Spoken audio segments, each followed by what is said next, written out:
Gav. This is latitude 22. How are you, mate? Thanks, mate.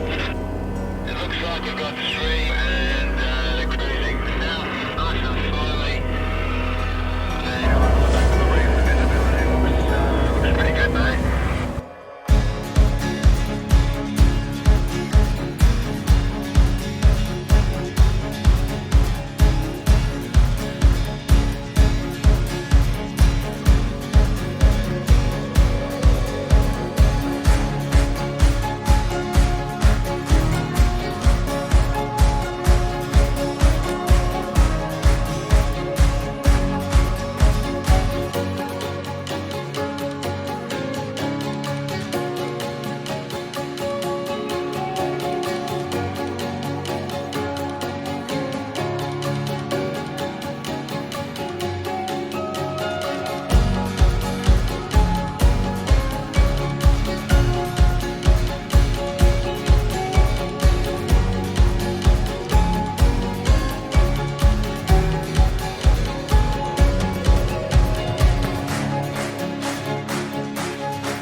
We hope you enjoy the complimentary bus ride to Tantabiddi, which is approximately 40 minutes from Exmouth and the gateway to the Ningaloo Reef.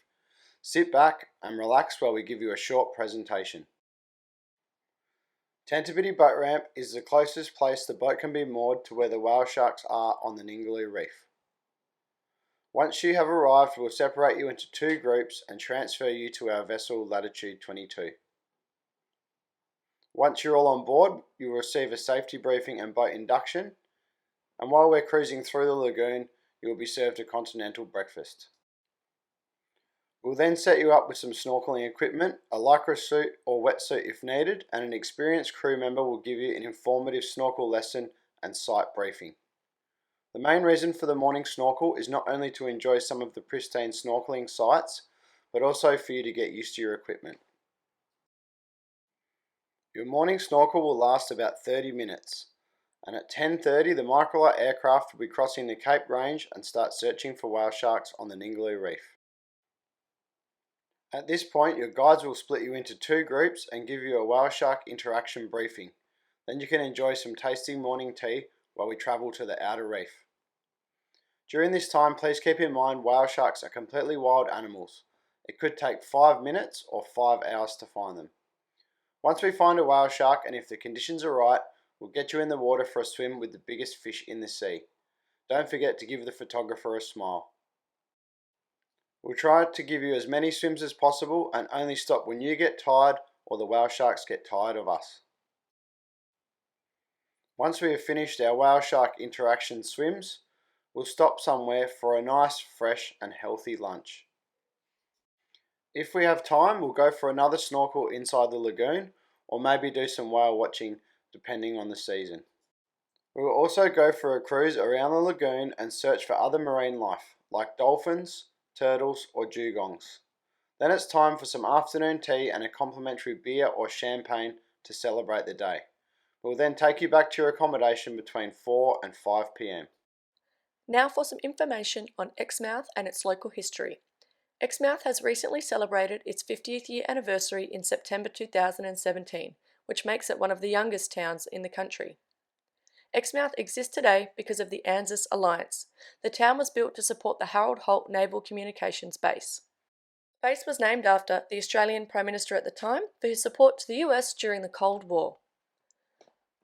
Harold Holt was the 17th Prime Minister of Australia and was in office from 1966 until his presumed drowning death His death is still a mystery as he went swimming off the Victorian coast and never returned. The communications base was finished in 1967 along with the VLF towers.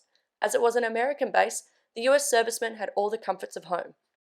They enjoyed a baseball diamond, base bar and grill, 10-pin bowling alley, US-made cars, drove on the right-hand side of the road, and even used US dollars. They also played the US national anthem twice a day and celebrated their own public holidays such as the 4th of July and Thanksgiving. With the Cold War coming to an end, the US involvement slowed down and eventually the base was handed over to the Australian Navy in 1992. The base is now maintained by private contractors and the Australian Federal Police. Whilst driving, you may have noticed the huge towers situated by the roadside. These towers are the VLF towers that are maintained by the base. They are radio communication towers as VLF stands for very low frequency, and they were used to communicate with underwater submarines. Before this technology, submarines would have to surface to receive any communications. There are 13 towers in total, numbered from 0 to 12, as the Americans at the time were too superstitious to name one 13. Tower 0 stands in the middle with a ring of 6 towers around it, with another outer ring of 6 towers. Tower 0 at the time was the tallest man-made structure in the southern hemisphere and stands at 387.9 metres tall. It is the tallest man-made structure in Australia and is taller than the Eiffel Tower and the Empire State Building. Power plant within the VLF transmission station is made up of 6 diesel-powered generators, each possessing the capability to produce 3 million watts of power. They use this energy to send the radio transmissions. The towers were also built to withstand cyclonic winds by coming down to a pivot at the bottom and are secured by a web of guy wires. They withstood Australia's second strongest cyclone, which was Cyclone Vance, in 1999.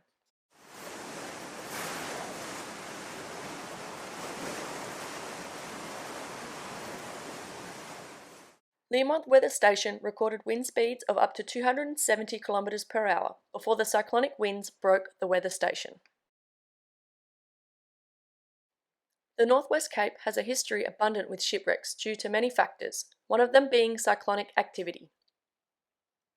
There are 21 known shipwrecks surrounding Exmouth and the waters of the Ningaloo Reef, one of which is the SS Mildura, which you can easily see from the beach as it is only semi-submerged. The SS Mildura was a cattle ship from the Kimberleys heading south to Fremantle, but it was caught in a cyclone and ran aground on the reef. She was shipwrecked in 1907, which prompted the need for a lighthouse on the Northwest Cape. In 1910, construction began on the Vlaming Head Lighthouse, which we have passed on our drive. The construction of the lighthouse was completed on the 10th of December 1912. It was a fully functioning working lighthouse until 1967 when it was decommissioned. The lighthouse light can now be found halfway up Tower 11. The Vlaming Head Lighthouse was World Heritage listed in 2012 on its 100th year anniversary. Not only is it an iconic feature of Exmouth and its history, it is also one of the only places in Australia where you can see the sun rise and set over the ocean. Ocean Eco Adventures would like to acknowledge the traditional owners of the Northwest Cape and Ningaloo Coast, which are the Yinigadira, Bayungu and Talanji peoples. We would also like to pay our respects to the elders past and present. The name Ningaloo comes from the local language, which means promontory or cape. The local indigenous were peaceful coastal dwellers and hunter-gatherers that lived in the area for over 35,000 years.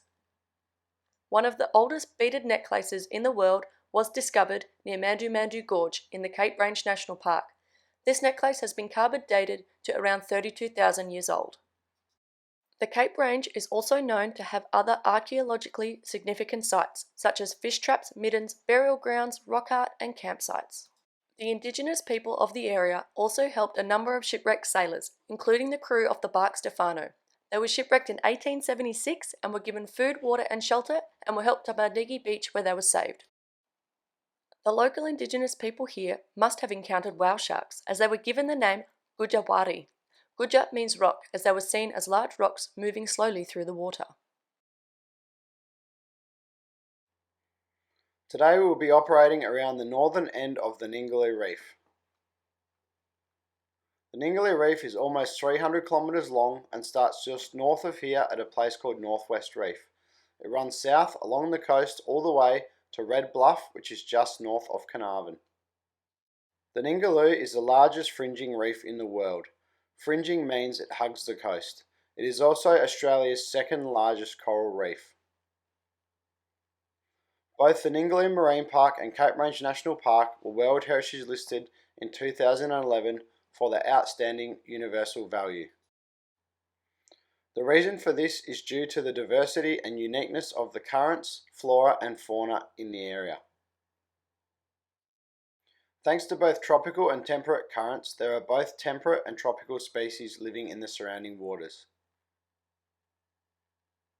There are over 500 different species of fish, 300 species of coral, and 600 different species of mollusk. There are also different types of turtles, like hawksbill, loggerhead, flatback, and even leatherback turtles. There are also plenty of dolphins, such as Australian humpback dolphins, bottlenose dolphins, spinner dolphins, and we're even lucky enough to get the world's largest dolphin, the orca. We also get different types of rays, such as stingrays and manta rays, and even the very shy dugong can be found in the lagoon.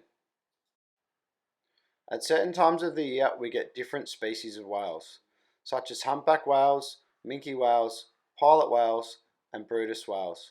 If you're very lucky, you might even see a blue whale. The main reason you're all here today is for the mighty whale shark. The big question is it a whale or is it a shark? Believe it or not, it's actually a shark. The reason for the confusing name is it is a similar size to a lot of whale species. It is also a filter feeder like baleen whales. The easiest way to tell that it's a shark is that it doesn't breathe air and it has 5 gills on either side of its head. It also has a very large tail that moves from side to side to propel it through the water, unlike whales and dolphins whose tails move up and down through the water. Little is known about the whale shark's migratory patterns, but we do have some clues as to why they visit the Ningaloo Reef every year. After the full moon in March, there is a mass coral spawning, and another smaller one after the full moon in April.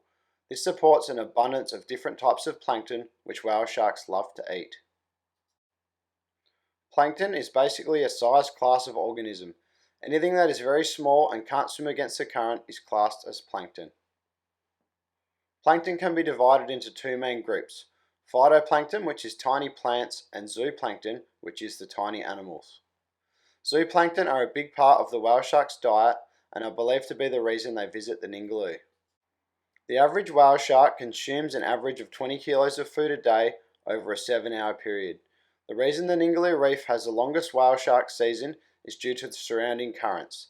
There are roughly 300 to 500 whale sharks that visit every year.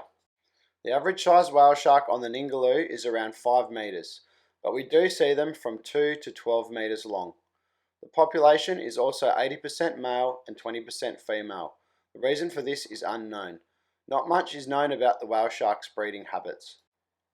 They can carry around 300 pups at a time, all in different stages of development.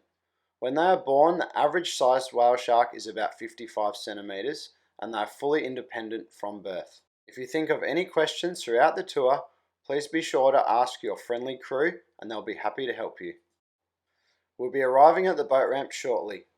If you haven't already, please make sure you have filled out your waiver forms and sign them. We also encourage you to leave your shoes on the bus as they will not be needed on board. Slippery shoes can be a hazard on boats.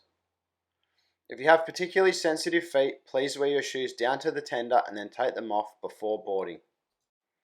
Latitude 22 is also a smoke-free vessel, so there is an opportunity for you to have a quick cigarette at the boat ramp if need be. We would like to take this opportunity to remind you that there are never any guarantees when seeing wildlife. We look at it as though it's a privilege and never a right. We wish you the best of luck and hope you enjoy your once-in-a-lifetime experience on the World Heritage listed Ningaloo Reef.